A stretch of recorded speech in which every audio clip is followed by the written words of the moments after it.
All right, today we're going to talk about section 3.1, constant rate of change. Our essential question today asks, how can I identify proportional and non-proportional linear relationships using the idea of rate of change?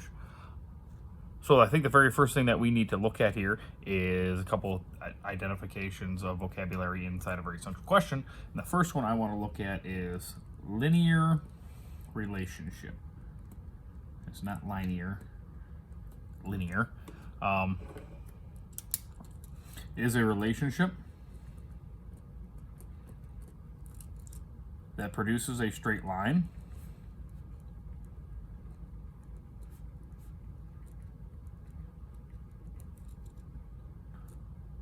so if this information was graphed, we would see a straight line, or it has a constant rate of change.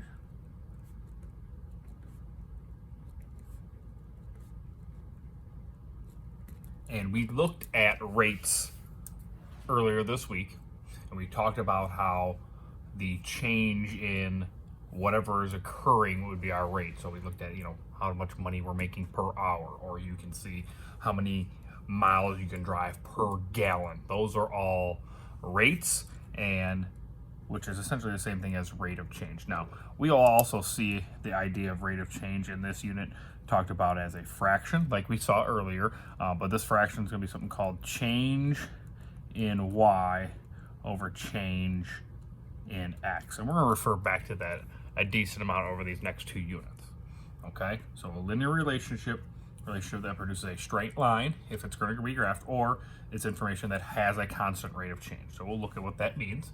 And the other idea here is proportional versus non-proportional. So we'll just talk about the term proportional,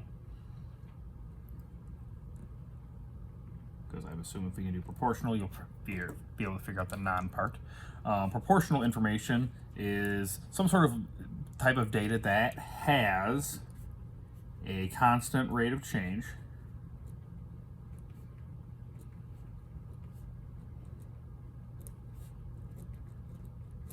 and a constant ratio for all pairs of data.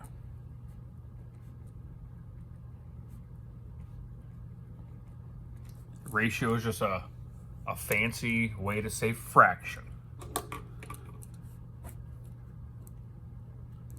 So it's a consistent fraction within the data grouping. Okay? So let's look at the idea of you at home, you have a chore, and that chore makes you, helps you receive money. Okay? So let's say money in terms of like an allowance. And hopefully you get allowances these days, for your sake. I never got an allowance. I was just told what to do, and I hope for the best that my parents would give me money when I asked. So let's say you're folding clothes, which is the worst part of laundry in my opinion. It's not hard just to pick it up and put it inside the device, but folding it and putting it away is a total pain. All right, so let's say we're gonna have a table for this information. All right, and let's say hours is gonna be over here. Whatever, you're working at like a department store and you get a full clothes. I don't know. And then how much you're gonna charge is over here. Okay, so inside of our table we'll put some numbers down. 1, 2, 3, 4. Let's go to 5. I'll go one more little line here. And then how much we charge, I'll start over here. 10, 18, 26, 34, and 42. Okay?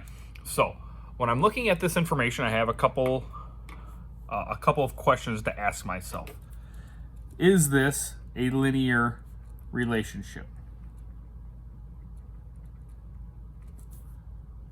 Do we have a rate of change?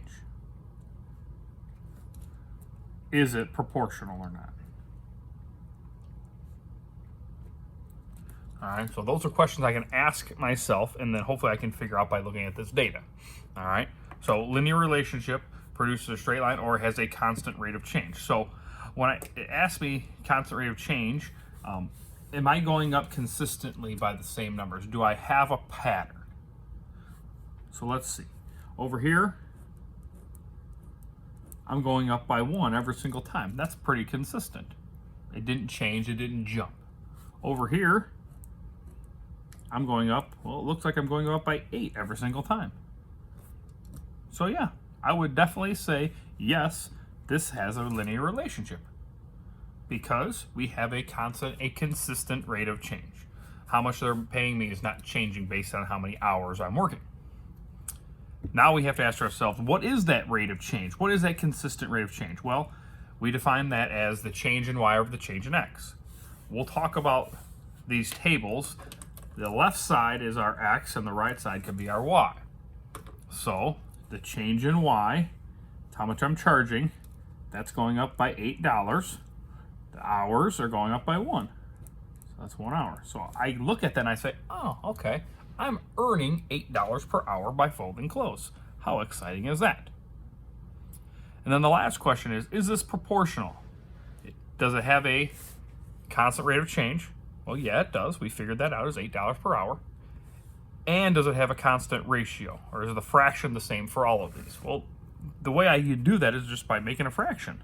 All right, these two, that becomes 10 over 1. These two, that becomes 18 over 2, which I would simplify to 9 over 1. And now I notice that 10 over 1 and 9 over 1 are not the same. If those were the same, then it would be proportional. But since these numbers are not, those are not constant ratios, it's not the same fraction being produced, they're not proportional. All right, so let's look at another set of data. Now, I'm just gonna give you a sideways chart. Okay, so vary how the data looks, and I'm not even giving any labels here. I'll just go with it. 20, 40, 60, 60, 80, 9, 18, 27, 36. Now I'm going to ask myself the same questions. Same questions we had before. Is there a linear relationship? Is there a rate of change? Is it proportional or not? Well, let's look inside the data and let's try to see and figure it out. All right, well, let's look here. Looks like this one's going up by 20 every single time. It looks like this one's going up by 9 every single time. So yes, there is a linear relationship. Is there a constant rate of change? Well, let's see. 9 over 20. Since there is a linear relationship, there has to be a constant rate of change. I would probably talk about, the first one given here is probably my x, and this would probably be my y. So it looks like we're going, yeah, I'd say 9 over 20. I don't really know, based on the information, really what we're looking at, so it doesn't really matter what order we can go. If you said 20 over 9, I get it. And then, can I make a fraction that's equivalent on all of these? So if I stuck with that 9 over 20, if I go 9 divided by 20, like 9 over 20, that equals, when I divide that on my calculator, I get 0.45. If I do 18 over 40, and I divide that, that gives me 0.45. If I do 27 over 60, that gives me 0.45. It works the same thing for 36 over 80 as well. So yes, this is proportional. And that's what we're looking at, and those are the type of questions we're asking, and hopefully we can answer. That's all I have today. Thank you.